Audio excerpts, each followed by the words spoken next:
हरिओम ए ड्रेसटा केमिति हेची आसंतु शिखिबा। 2.50 मीटर रो मु कपड़ा नै जाईची। एबे मो कपड़ाटा को 4 फोल्ड रे करि नै। चेस्ट अछि 38 डिवाइड 4 करिके मो इंच एक्स्ट्रा नै गली। लंबो जति कि अछि 1 इंच एक्स्ट्रा भी नै गली। एबे शोल्डर पार्ट रे मो 6 नैची। आर्म होल ले भी 6 नै कि शेप कर नउची। एबे वेस्ट जति कि अछि ताको भी मो 4 रे डिवाइड करिके 1 इंच एक्स्ट्रा नै गली। 9.5 मु नैची। एमती शेप कर दउची। एबे मो नेक कटिंग करिवि। नेक रो बैक साइड टिके ऊपर को रहिची, फ्रंट साइड टिके डाउन कर नैची। देखंतु केमती मोर कटिंग हे गला।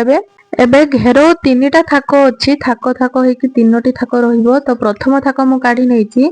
देखो उसार रखिली 10 इंच रो। सब थाको रो उसार मु 10 इंच रखुची।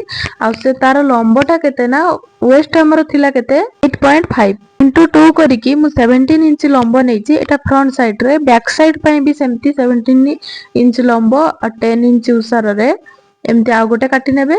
मु दुईटा जको एका सथरे काटी नेची। मझिरु कट कर नेबे। अलगा अलगा जॉइंट करले तो हमरो स्टिचिंग टा फिनिशिंग आसीबो। ते हिसाब रे माप नै मु ऊपर थाकोटा काटी देली। जेटा प्रथम थाको रहिबो।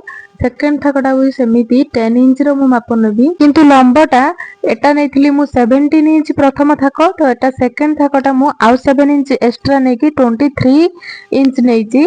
किंतु उसार 10 इंच हमरो लंब रहिला 23 इंच। से हिसाब रे मु फ्रंट साइड पई भी सेम माप रे गोटे पीस का बाहर करूची। पुणी बैक साइड पई भी सेही सेकंड थाको रे बैक साइड पई भी मु आ गोटे सेही माप रे सेम कपड़ा गोटे काटी नउची। पूरा सेम माप रे दुई पीस मु कट कर नउची। एबे बाहर करबा तृतीय थाको पई।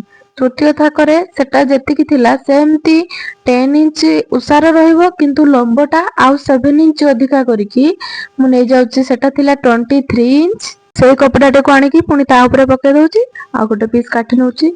बैक साइड फ्रंट साइड सबु थाकरे दुई दुई पीस हमर एबे बाहरी पड़िला।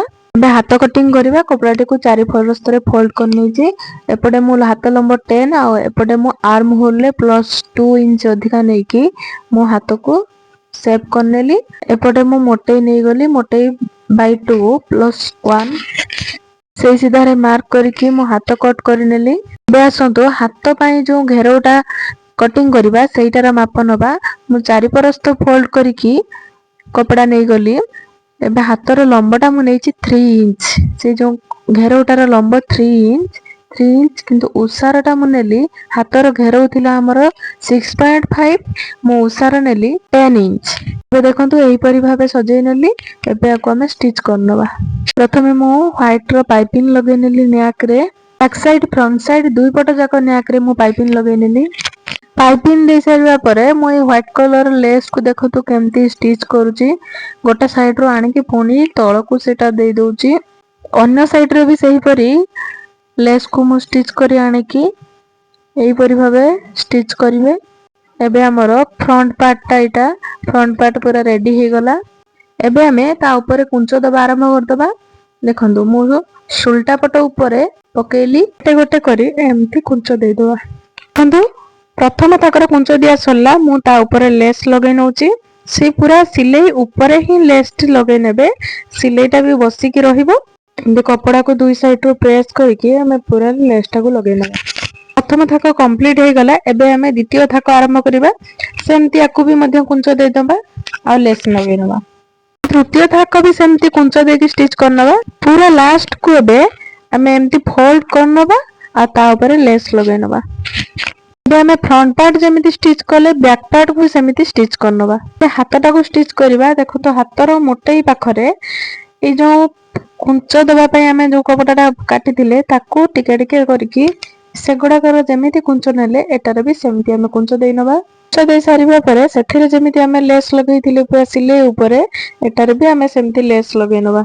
हमें बैक साइड फ्रंट साइड रो कांधा को स्टिच कर नै कि हाथ स्टिच करनबा। हाथ स्टिच हे गला। एबे एपट साइड सेपट साइड दुई साइड को खाली स्टिच करनबा। एबे देखंतु कंप्लीट हे गला हमर ड्रेस टी। होची जय जगन्नाथ। एमती नुआ नुआ ड्रेस डिजाइन स्टिचिंग करबा पई आपण माने मो चैनल को सब्सक्राइब करी रखंतु।